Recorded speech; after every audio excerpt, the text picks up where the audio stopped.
For as long as software has talked, passing as human was a design goal. In the European Union, it is now a compliance violation. The European Commission has published final guidelines for Article 50 of the AI Act. By August 2, 2026, AI systems must disclose to users that they are machines, and all generated content must carry machine-readable marks. Hawaii is enforcing a parallel mandate. Act 248 requires companion chatbots to identify as machines and carry a statutory crisis protocol. When a user expresses self-harm, the machine must route that person to a human being. Across 2 continents, the regulatory standard has moved.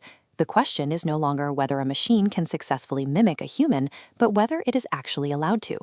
These mandates arrive as researchers uncover a massive, unsupervised adoption of AI for mental health support. A JAMA pediatric study found 19.2% of U.S. adolescents turn to AI chatbots when stressed. That represents roughly 8.2 million young people. Most of this activity is invisible to adults. Of those seeking help from a chatbot, 2/3 told no one. This lack of supervision is the primary clinical rationale for new rules. Millions are confiding in systems that were not built for crisis care, often in total silence. Beyond clinical safety, creators of these systems are being warned about a developmental risk to how the next generation communicates. Novelist Dave Eggers recently addressed OpenAI staff, arguing that outsourcing composition to AI prevents students from finding their own voice.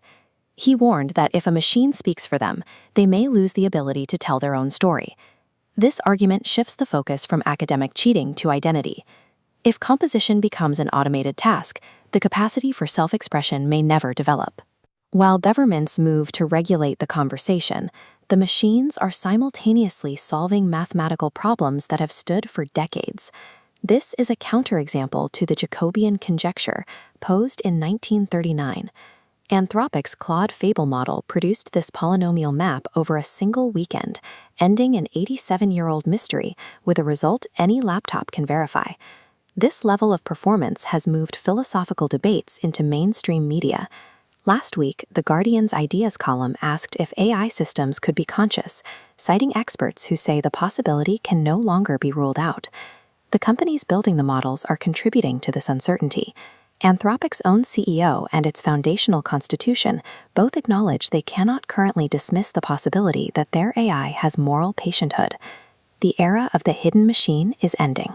As these models solve problems that stood for generations, the legal and social challenge remains the same, deciding who answers for the machine when it speaks.